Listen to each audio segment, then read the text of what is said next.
Advaitamastu ma vidvishavahai. Om Shanti Shanti Shanti. Continuing with the discussion of the three kinds of vrittis. What are they? According to the Panchadashi Shanta, Ghora and Mudha. So these we have to understand. One note I wanted to put before we proceeded with the verses is that these vrittis are archetypes, based on the predominance of the gunas. What are the gunas? Sattva, Rajas and Tamas. Yeah.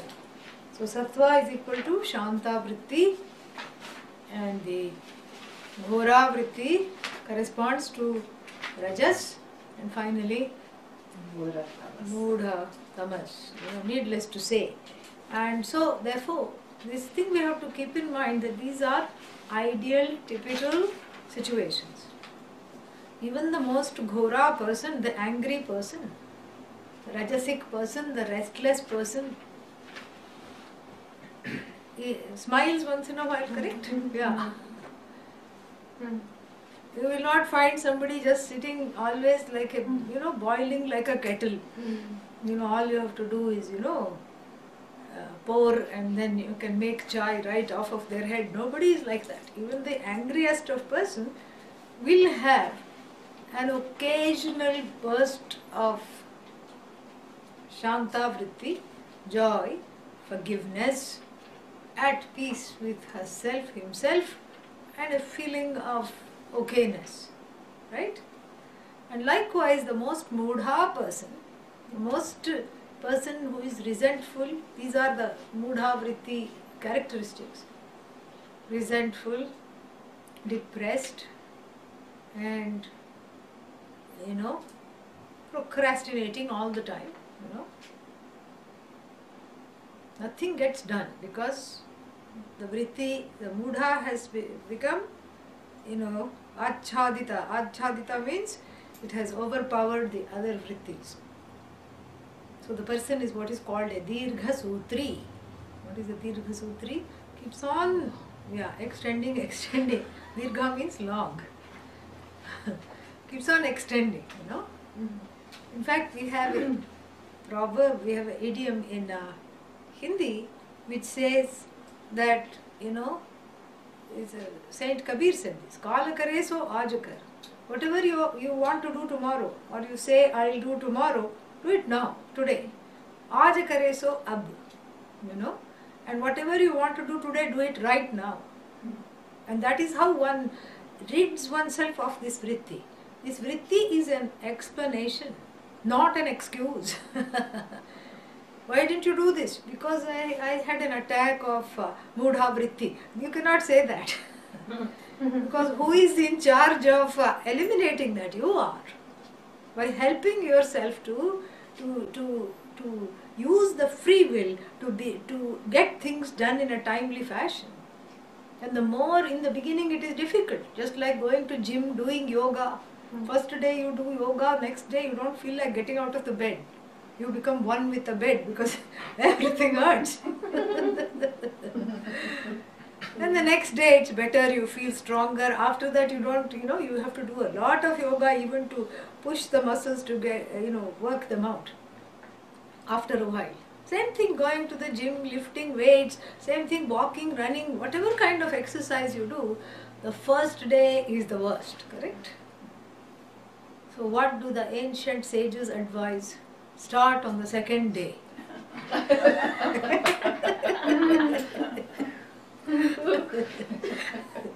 Not possible, Everybody wishes we could start on the second day and just bypass this first few days, which is all, where all the vrittis, the not so nice vrittis come out.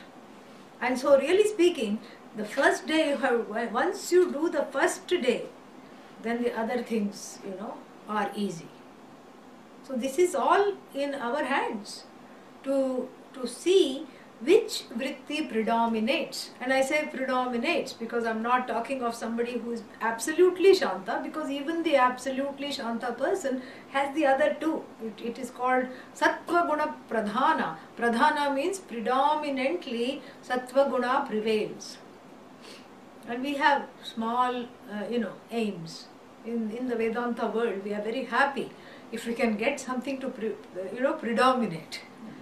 So if the Sattva can predominate and the Rajas and Tamas are under wraps, they are suspended and they are under my control, under my say, then this is the way to unlock what is called Brahmananda. Because that Brahmananda is not an object joy, it is the very joy of the subject which gets obfuscated by the preponderance of the other two vrittis. So going back to the example of the exercise, the first day it is very difficult to get up early, very difficult to do yoga, go for a run, go for a walk. But if you use the free will to manage the first 2 or 3 days, then the rest of it happens by itself. Same thing with meditation. It comes a time when you don't meditate, you feel like I cannot, get on with the day, I have to meditate, I have to have my time for my sadhana, for my practice. So likewise, it is with everyday mental moods and states called vrittis. So every day we can choose to relegate the mudha vritti, the procrastinator, the resentful one, the lazy one, the slothful one, the absent-minded one. This is also, unless there is some kind of a problem in the head, dementia or something, unless that is the issue, there are ways to overcome that. Everybody is forgetful, especially in this, modern day of multitasking, everyone is forgetful. Because we try to do so many things at once, what needs to be done gets left out. So everybody is forgetful. That's not the excuse, that may be an explanation. Again, to overcome the forgetfulness, whatever one needs to do. Somebody says, tie the string on the finger. Then you have to tie another string on this finger to remember what that string says. Then you have to write a note to yourself to look at this string and that string. And before that, you feel high drunk. That's what happens, So therefore, there are other ways to make sure to fill up the day with my presence. Because one is rushing from one thing to another like, nobody's business. There is no place to just sit and stand and enjoy. And the ancient rishis put a lot of premium on this ability to just be. Yeah, just be. Nothing to do. And even the romantic poets talk about this, No time to stand and stare, one poet writes. No time to appreciate the cows in the meadow, the grass, the greenery, the flowers, the sun, the water, nothing. Because one is always so much become solipsistic. You know the meaning of solipsistic? One who is a navel gazer, totally self-absorbed. Yeah.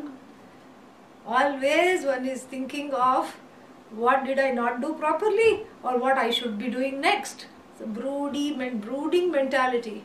Or maybe they don't even have that much introspection to say what did I not do properly. It's just this feeling of what other people did not do properly towards me, the victim. So either you brood on your own omissions and commissions, which makes one a quintessential karta, and you are trapped, as we have seen in the other classes, in the vice grip of kartritvam. What is kartritvam? Doership. Yeah.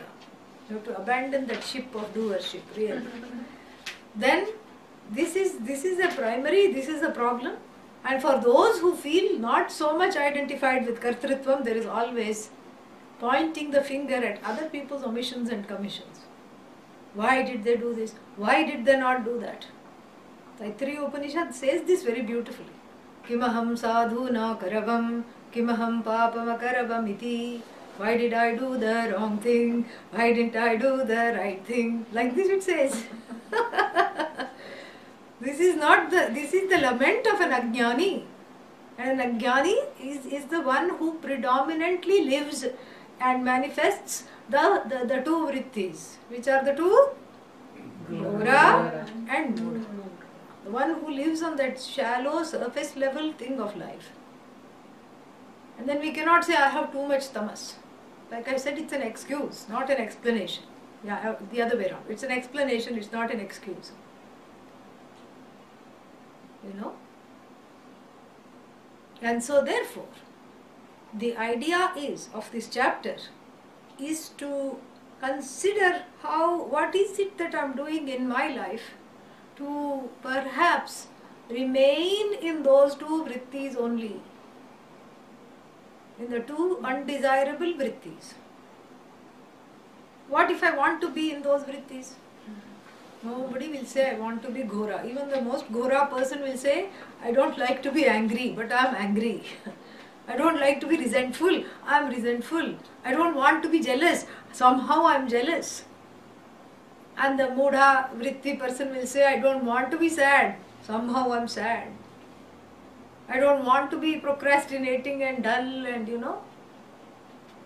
doing the same thing over and over again because I am not paying attention. I don't want to be doing that. But then what am I doing? I am doing only that because I don't know how to be otherwise. I don't want to be doing that. Nobody wants to be doing that. But what happens is that if one is not mindful, one goes to this level of letting the other vrittis predominate. And as a consequence, what happens? Nothing happens. That's what happens. No spiritual growth. Yeah. And such a person, you tell, usually the significant other of such a person, we bring them to class. What will they bring to class? The body they will bring to class. The mind immediately after the Sahana Vavadu prayer goes into instant Nirvikalpa Samadhi. What is that? Sleep. Sleep will only come because you are not alert. And that alertness, if you just pray, even Bhagavan cannot give that alertness. If you pray, may I be alert in the Vedanta class, Bhagavan cannot oblige if you are not alert at other times. You cannot say, my whole life I am going to let go down the drain and I am only going to look forward to 1 to 2 p.m. when Panchadashi is taught, and that time I am going to be alert. Yeah, you cannot do that. So it's like, it's like somebody saying, I will learn how to swim when the flood comes. When the flood comes, if you learn how to swim, what will happen? Glub, glub, glub. That will be your last words. Yeah. Not Narayana or anything, like that, because you are just worried about saving yourself, and only glub, glub, glub will come. You can't wait till the last minute. And this is part of this Mudha. Everything happens in the last minute, and then there is a mad, sad, bad dash, and everything, just the whole world is turned upside down, not only of the person but of everybody concerned with that person. And therefore what happens, the Ananda here, that limitless nature of oneself which expresses as a spontaneous joy, seems more and more elusive. When the more and more elusive this joy becomes, what happens? The more I attribute the joy to the objects rather than to the subject. You remember the example I gave you last time of attributing the joy to the object? What does the dog do? Dog will chew the bone, dry bone. And the blood comes and it says, oh, I have such a juicy bone. There is one more example the Shastra people give. And that example is the camel in the desert. What kind of vegetation does the camel get to eat if it's in the desert? Mostly cacti. What does the cactus have? Cacti, nettles, these kinds of shrubs, mostly they have thorns. And so the cactus, the thorn of the cactus, again, brushes against the tongue. And the camel thinks, oh, such a succulent, juicy, set of nettles I am getting. The juice is coming from the camel. And likewise, the Taittiriya Upanishad describes the Atma. Raso vaisaha rasaghyeva yam labdhvanandi bhavati. Raso Vaisaha, this is full of juice. Rasa means the essence of Atma is all joy. That is the essence of the self is all joy. Labdhva, having gained this, lab to gain. Anandi bhavati, nandi bhavati. Becomes one who is non-separate from this joy. Because the gain is an as though gain. It is just an uncovering by helping myself to slowly progress on the ladder of the vrittis. I have to help myself to do that. And so very cleverly Swami Vidyaranya in verses 7 and 8, in this beautiful metaphor, he gives two metaphors. The first metaphor was of a single sun, in 10 or 12 pots of water. How many suns? Ek, but then each pot of water is reflecting the sun, right? So that was the first example that was given. And likewise, if there are many jivas, so many jivas, you cannot say each one, if there are 1 million jivas, there are more than 1 million, but just to give an example, if there are 1 million jivas, you cannot say that each one is enjoying 1 millionth part of Brahman's Ananda. You cannot say that. Why you can't say that? Because in the pot, how is it, 1/10 of the sun reflected in each pot? Likewise, in each mind, Brahman shines as the one who says, I, aham aham iti sakshat sakshi rupena bhasate. Sakshi, this is the sakshi. And so the witness, it shines as the witness even of the ghora and the mudha vrittis, to say, I'm not feeling myself. I'm irritable. I'm, feeling sluggish. So that when you notice that, you can do something about it. Otherwise, it becomes a problem. Because there's nothing that cannot be fixed, And if you can't fix the physical issues, at least on the level of how we look at it, that can be fixed, because that's in my hands. And so therefore, we have to help ourselves to be in this frame of mind called Shanta. And the more one is evolved into accepting and allowing and embracing the Shanta vritti and allowing it to predominate over the body, mind, sense complex, the more one is in joy, the less complaining, the less discontented, the less dissatisfied, less irritable one is. So very cleverly, with that first example and the second example of the moon, reflection of the moon in the water. And again, I extended that example to having 3 bodies of water. In one body of water, it is clear. So what does the reflection of the moon look like? Very clear. The second body of water is very turbid. Lot of dirt in the water has been just stirred, and then the moon looks dirty, because on top of that there are twigs and leaves, and it's just a turbid water. So when you look at that reflection, you say, oh, the moon has so much dirt and twigs and leaves are on the moon. But are they really on the moon? It's the vritti that manifests that. And then finally we have the final example, the ocean, the moon reflected on the ocean, a very restless ocean. And the moon looks rippled, fragmented, and it looks like it's made into 1,000,000 pieces when the wave crashes on the rock. And if you look up, the moon has not undergone any change. Moon is not crashing against the rock. What is dashing against the rock is one's hope, that's all, of being in Shanta vritti. Nothing else is dashing against the rock.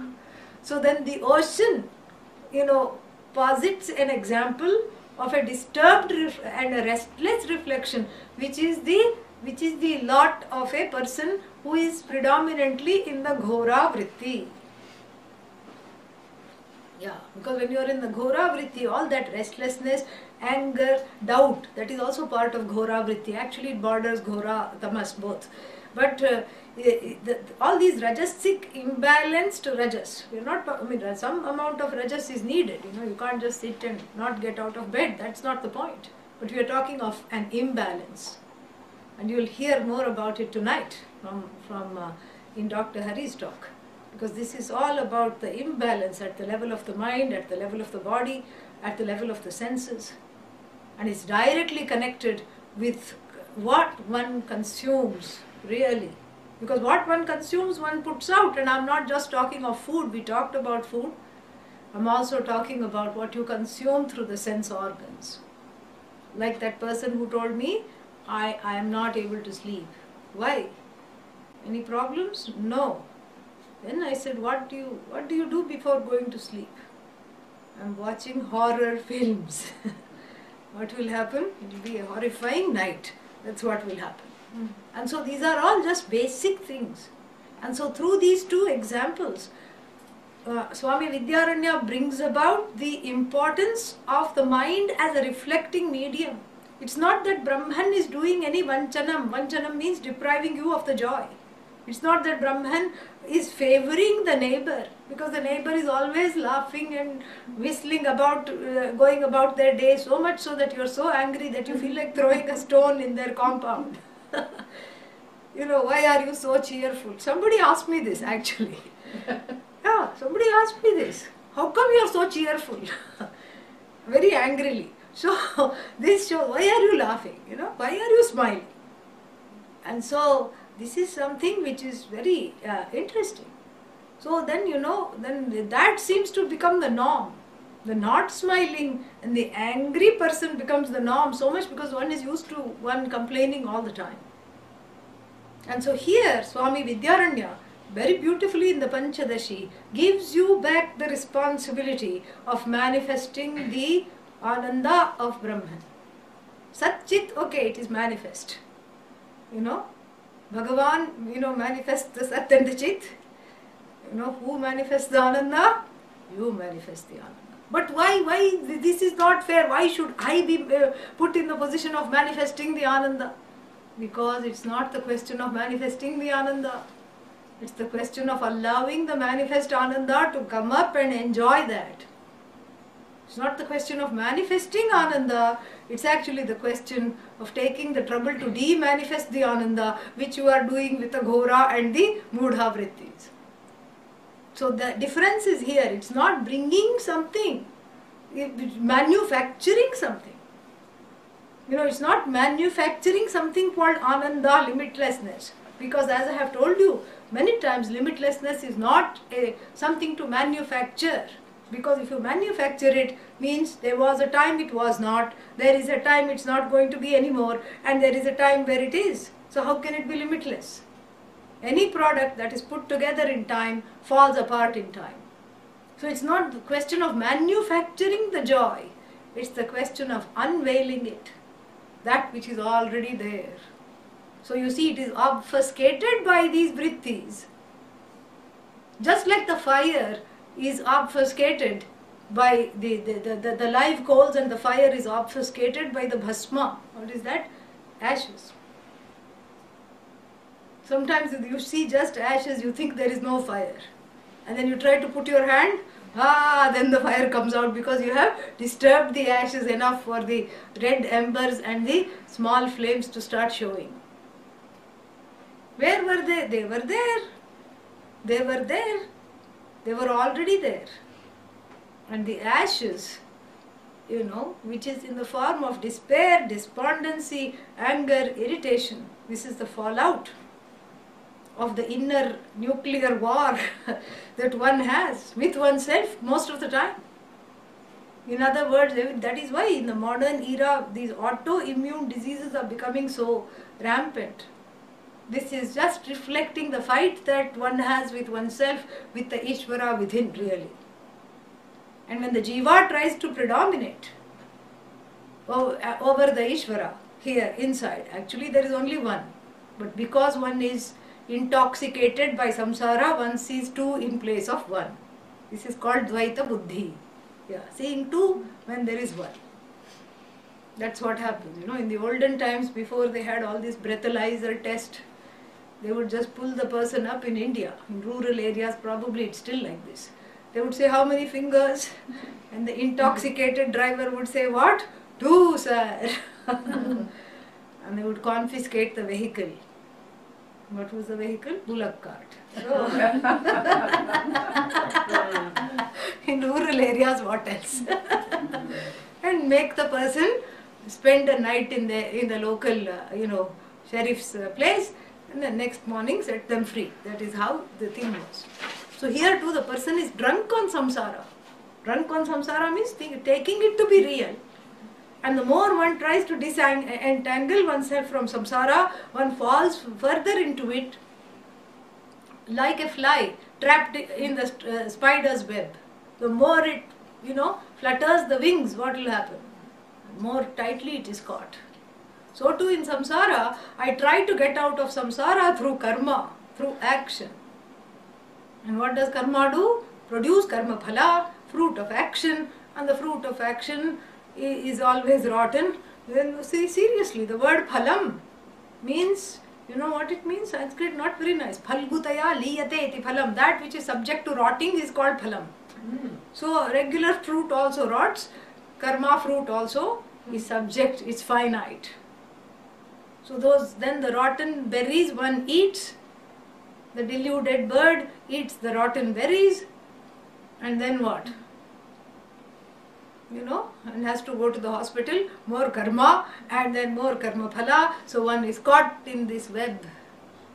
So limitlessness is not something to manufacture, number one. Any kind of manufactured joy or a joy centered on the object will always be finite. And if this is understood, go ahead and enjoy. If this is not understood, that becomes the recipe for sorrow. So that is the first thing we have to understand. And samsara means seeing two in place of one. And the other thing about samsara, as I told you, it is extremely addictive. One starts to feel good while feeling bad. Because how is that possible? You tell me why I have to answer all the questions. One starts to feel good because, that's the only thing possible. The sad fellow, a little mall here, little movie here, little ice cream joy, little this joy. One becomes a beggar, sitting at the, bottom of the table, looking for, like a dog, looking for some scraps. The master, while eating will throw little piece of roti, little piece of, something. Like a dog, you will be sitting there. When you can just sit at the table of Satchidananda, which is you. You refuse to take your place and you're sitting there waiting for some scraps of happiness. Some leftovers of something, And this is the problem. This is why then that addictive behavior further puts one in samsara. And the more the ghora and the mudha vrittis prevail, this is the lot of the person. And such a person is called samsari. What is the definition of a samsari? One who has the sum total of sorry experiences. Samsari. Very, very sorry. This is what it is. What can you do? And then you cannot blame Bhagavan. You are giving someone more joy. You are depriving me of the joy. Bhagavan said, when did I deprive? So Swami Vidyaranya, by these metaphors, the Jala Chandra, Jale Chandravat, like the moon, the cool moon reflected in various bodies of water, and then the sun reflected in the many pots. And the third example that was given was Rupam Babhuvasau Pratirupam Bhavati Iti Shrutihi. The Shruti says that same Brahman without undergoing any change. So the complete Satchidananda is manifest.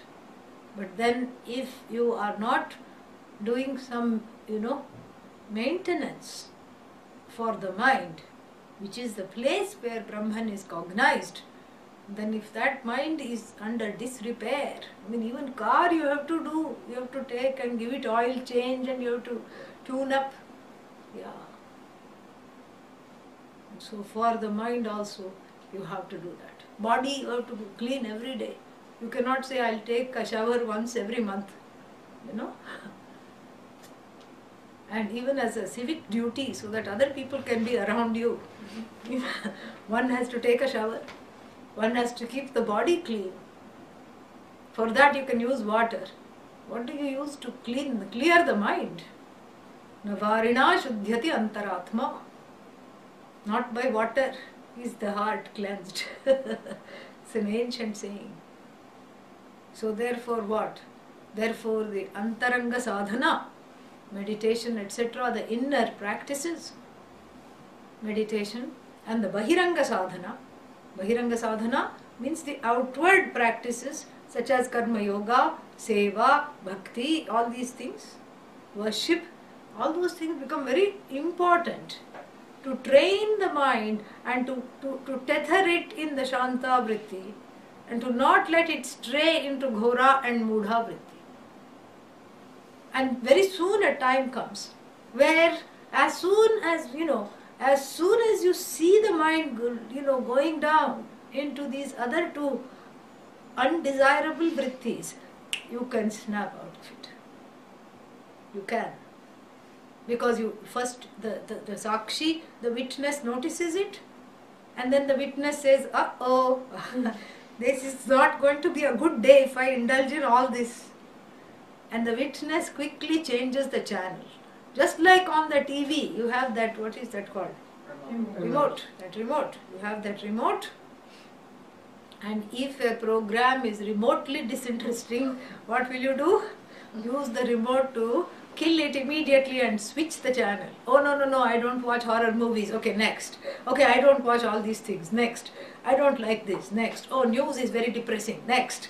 So you can do that with the flick of a button. And similarly, inside there are 3 channels, okay? Yeah. Yeah. So one is called the M channel. What is that? Dhata channel. And then we have the G channel, Ghora channel. And then we have the S channel, Shanta channel. Yeah. And whose hand the remote is? Huh? Kiske paas hai? You have it. Yeah. You cannot give the neighbor the remote and say if the neighbor is happy, then I am happy. And you can, much less you should give the significant other, here, take my remote, and then you will feel like a puppet, because they keep on pressing all the buttons which really belong to you. So you cannot give the child the remote. The children are very good at pressing all the buttons which you never even thought you had. That is why it is highly recommended that in order to qualify for Vedanta, you have to get married. And you have to take care of something, small and vulnerable. Maybe not your own child, but some way. Puppy, okay. Have a puppy or a cat. Yeah. You have to have the experience of having a partner, and then you have to make the mistake of thinking that I'm going to make them happy, which you are not. And you have to make the mistake of thinking that they are going to make me happy, which is an even bigger mistake. And then 25 years later, then you gain Vairagya and Viveka. This is how it is. They haven't changed since the first day of living together. They have not changed. This is exactly how they were from day one. Now also they are like that. Then you get that Viveka. Then you get so the more married one is, more married means not, married 8 times, 9 times. That's not what I'm talking about. I'm talking about the length of years, the capacity to persevere. The more qualified one becomes to know that the joy, my remote to put me in Shanta channel is not with the house, is not with the cat, is not with the dog, much less with a partner, or any other, or the child, or any other object. So first thing to do is take the remote from their hands. Rest it. Then they'll get angry. Yes, they will get angry. Why? Because they thought that the meaning of marriage and the meaning of partnership was to exchange remotes along with exchanging the rings.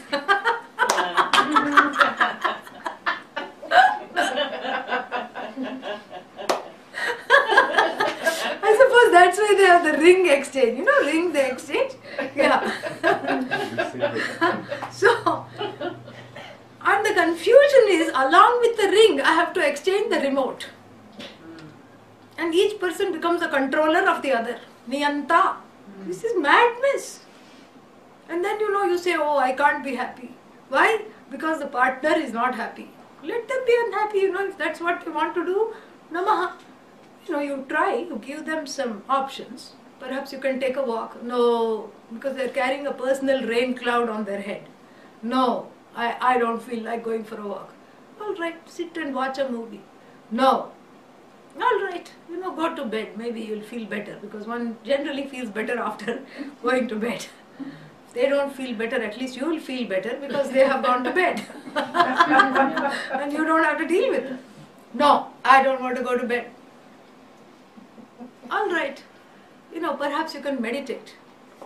And here is a lovely music to meditate. Some nice sitar music or veena music is there.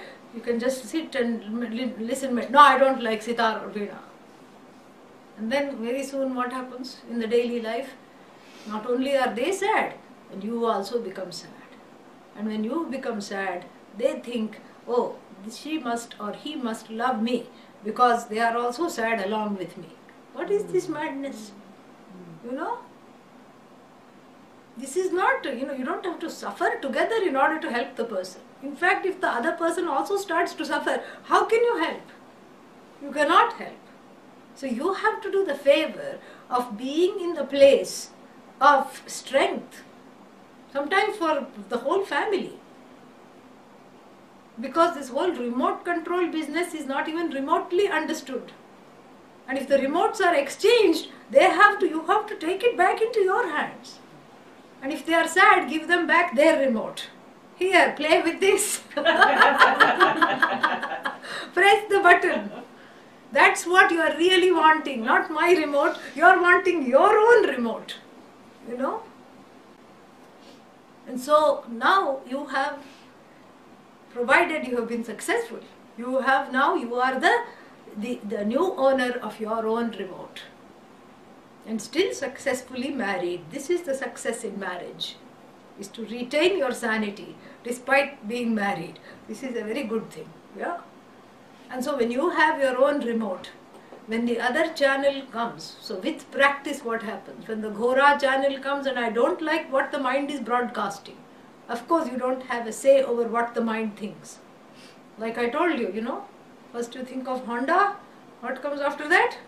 Bonda. Why? Because there was a rhyming. Yeah. There was a rhyming. And so, Pujya Swamiji tells this very nice story. There was one person, in Kerala, and he was going on the train. He was sitting on the platform. He was sitting in the train which was at the platform waiting to move. And he was going to fix the marriage of his daughter. And then the Bonda seller comes. Bonda, Bonda, Bonda. And what does he hear? Bonda, Bonda, Bonda. Don't go, don't go, don't go. And suddenly he becomes sad. Oh, maybe it's not a good omen. After all, I should not go now. Maybe it is not a good thing, because somebody, you should never say, if somebody is getting up to go somewhere, you should never ask. These are two, superstitions we have. You should never ask, where are you going? If you ask somebody that, they have to sit down, have a cup of tea and then go. Because the idea is that they will not be successful in whatever undertaking. This is seen as a vigna, an obstacle.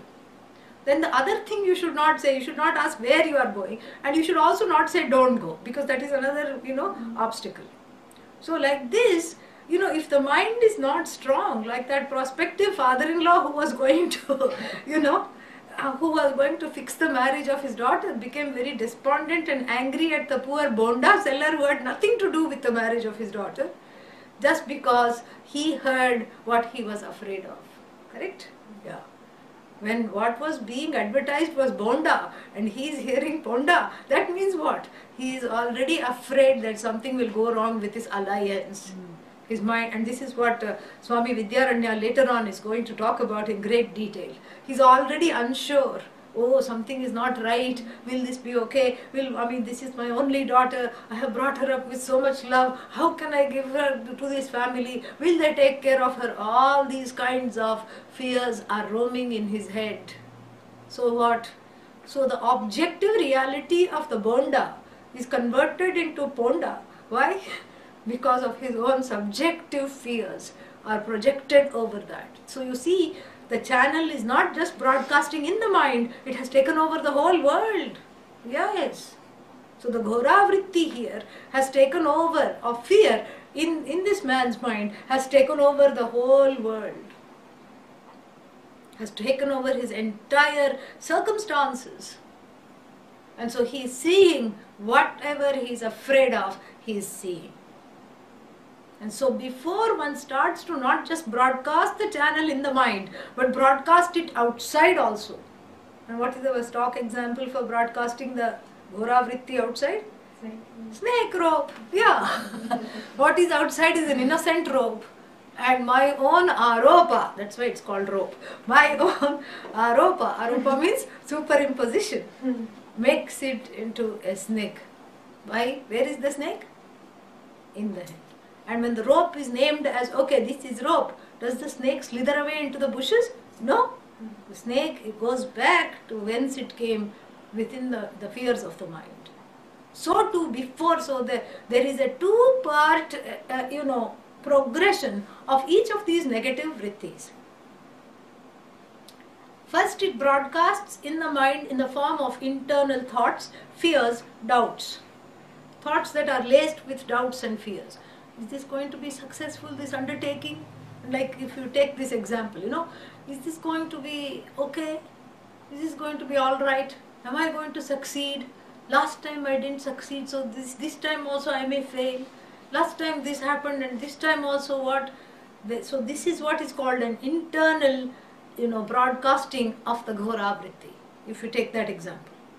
My own fears and my own, terrors are broadcast and are occupying the entire mind. This is already one set of warning bells. You have to be, satarka here, you have to be ready here. You have to be ready with the contradiction. To how to contradict this, you have to be ready with that. And I'll talk about that soon.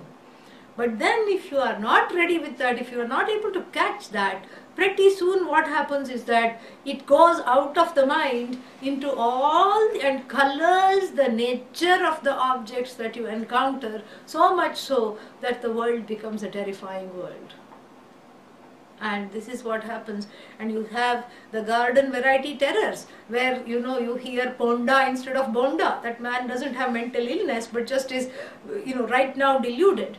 But then on the other end of the continuum is mental illness, the hallucinations, and where one's fear is gone to such an extent that one is not able to, because of certain chemical imbalances in the brain or what have you, one is not able to retract those projections. So that's where we are talking of the personality disorders and hallucinations and things like that. One is no longer in charge of being able to retract those projections.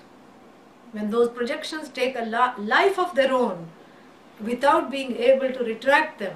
In other words, when the battery in the remote has died, you keep pressing the button, nothing is happening. That is what we call mental illness, on the far end of the continuum. This is garden variety neurosis. What every day? This is not psychosis. The garden variety neurosis is seeing the snake in place of rope. Seeing that somebody has bad intentions when that is hardly there in their mind. Distorting the reality of the perception because of my own problems with myself.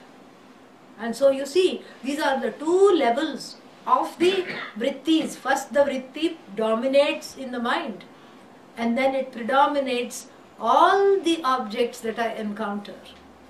And therefore, and already I have made a mistake that the joy resides in the objects rather than the subject. So therefore, when all the objects that I encounter become frightening, become difficult to deal with, I keep changing the objects.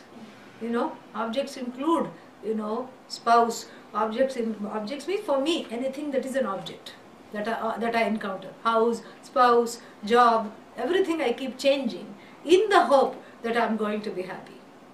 But then very soon the same vritti coming from inside predominates the mind and predominates the new set of objects, and suddenly I don't like those anymore.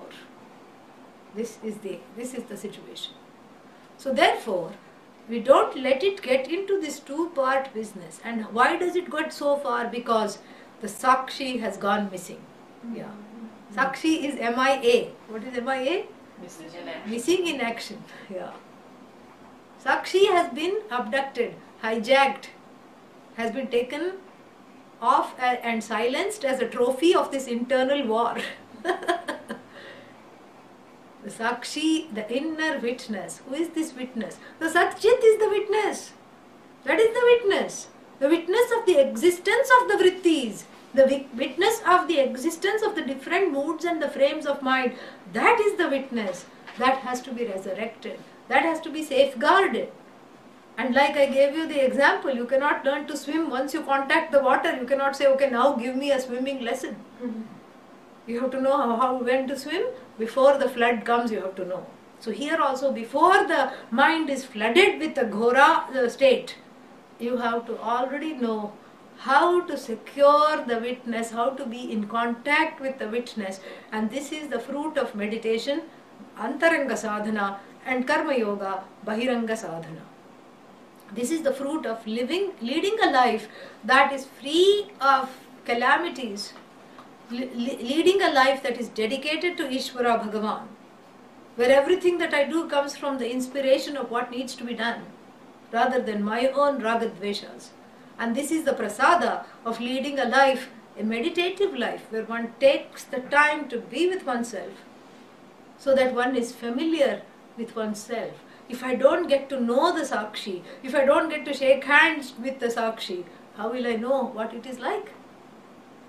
And the whole day goes in so many appointments. Appointment with job, appointment with friend, appointment with doctor, dentist. When was the last time you made an appointment with yourself? That is what it is. If you make an appointment with yourself, ask yourself, am I going to keep it? Or am I going to just say, no, it doesn't matter, something else is coming? And if you make an appointment with yourself, if you decide to keep it, what are you going to wear to greet yourself? Or perhaps what masks have to come down so that you will recognize who you are? So the Sakshi has to be befriended and known as the truth of myself by this Ahankara. The Ahankara is integrated into the Sakshi. All that prevails is the Sakshi, not the ego. And this witness, when it encounters the ghora vritti very quickly, it zaps it, There's an American expression, zaps it. Means what? It just quickly makes it go away. Supposing the ghora, thoughts are certain thoughts and certain traumas are hard to overcome, and this particular one is difficult. It is overpowering the mind, I feel it. Then there are other ways to let go of that. Quickly switch the channel, stop doing what you're doing that is making you have this association. Because the mind is always by association, it works by association. Why does Honda make you think of Bonda? Or even Ponda? Because of the rhyme. Yeah, there is a rhyme there. And so, what happens is that you have to, that mind has with associations. And sometimes the associations are known, like in these examples. At other times, the associations are unknown. And when the associations are unknown, what happens? What happens is something which is very interesting. One doesn't know. Suddenly one becomes angry. Suddenly one becomes sad. And everybody asks, what happened? I don't know. I don't know why I'm angry. I don't know why I'm sad. Because there is an association, but you don't know what it is. It is buried deep in the unconscious. And so therefore what one has to do, stop doing whatever you are doing, which is the trigger. That is the trigger. Change the channel by changing the trigger. For a few days, try that. And then do certain things which make you angry only when you are particularly calm and contented, feeling contented. Then those things will not make you angry over time. So that is the step one. The first response to containing this vritti within the mind and also just eradicating it within the mind itself. But if it has started to overpower outside the mind and then the witness is contacted, then also nothing lost.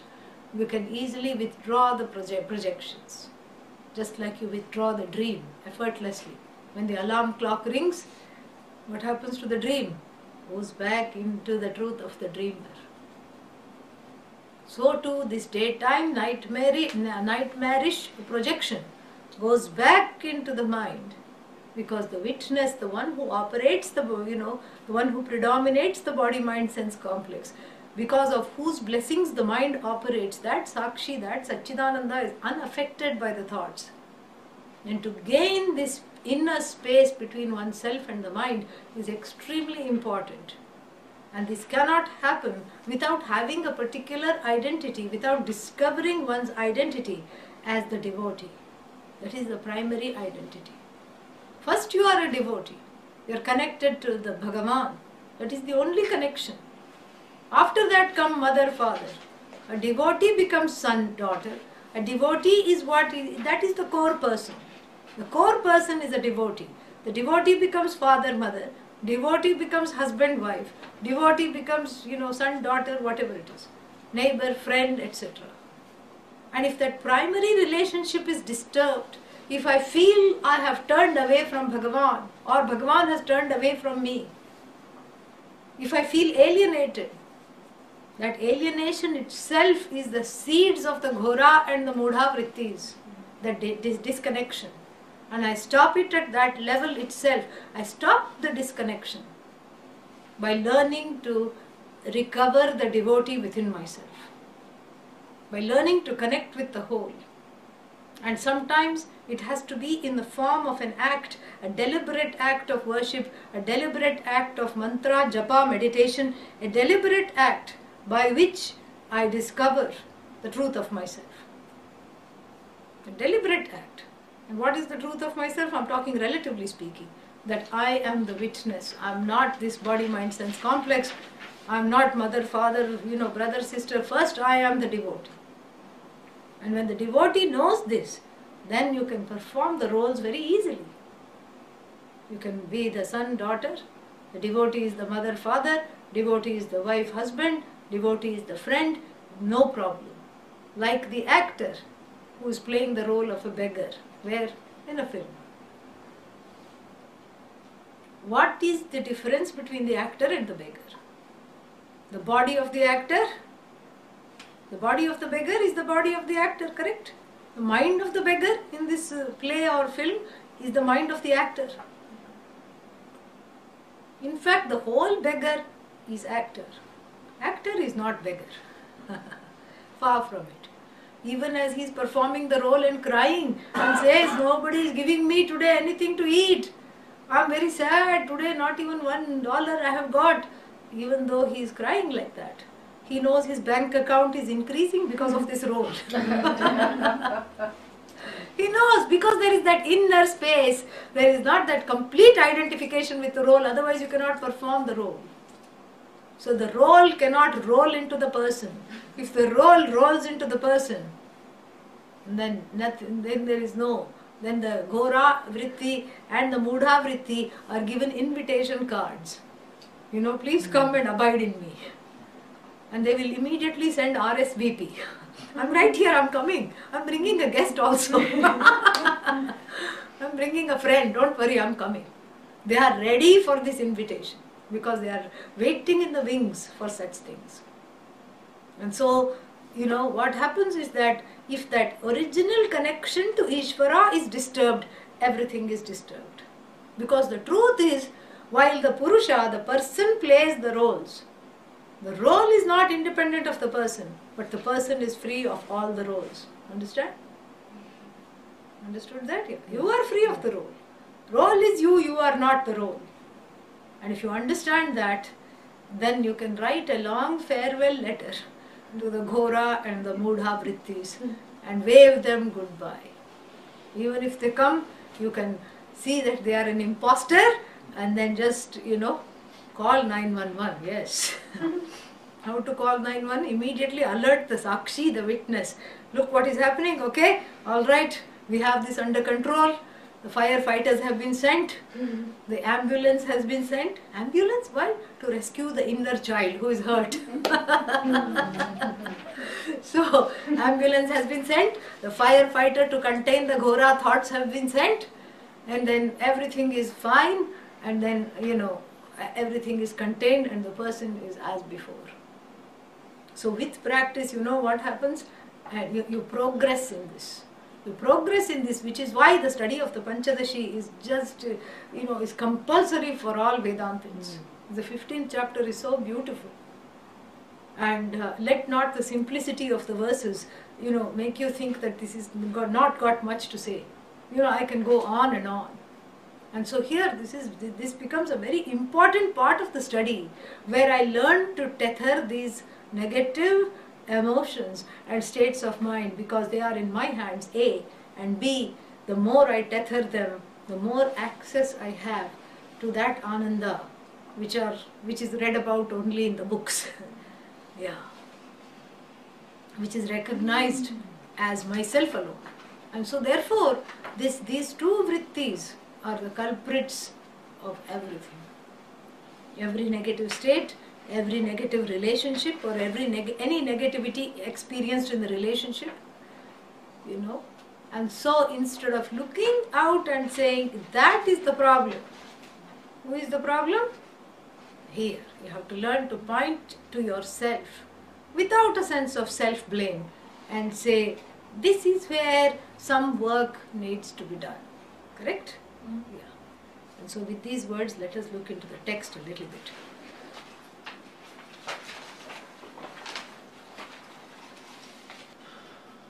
Number 9, is that correct? Yes? Yes.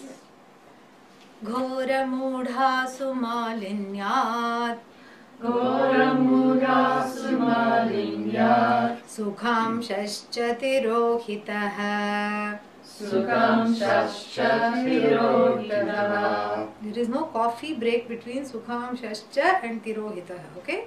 Yeah.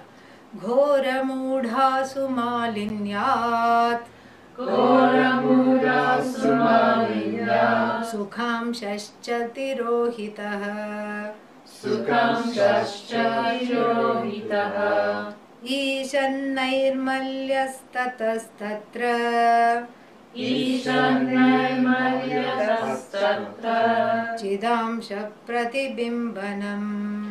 Chidamsha pratibimbanam. Yeah. Ghora mudhasu. In the two vrittis, formerly named as Ghora and Mudha, Malinyat. Malinata means dirt. Malinyat, fifth case, which means on account of their being really dirty. He is calling them dirty vrittis. Dirty means what? Like turbid. That which obfuscates the Ananda is called dirty here. And then, so what happens there? Sukhamsha. Sukhamsham means the happy part.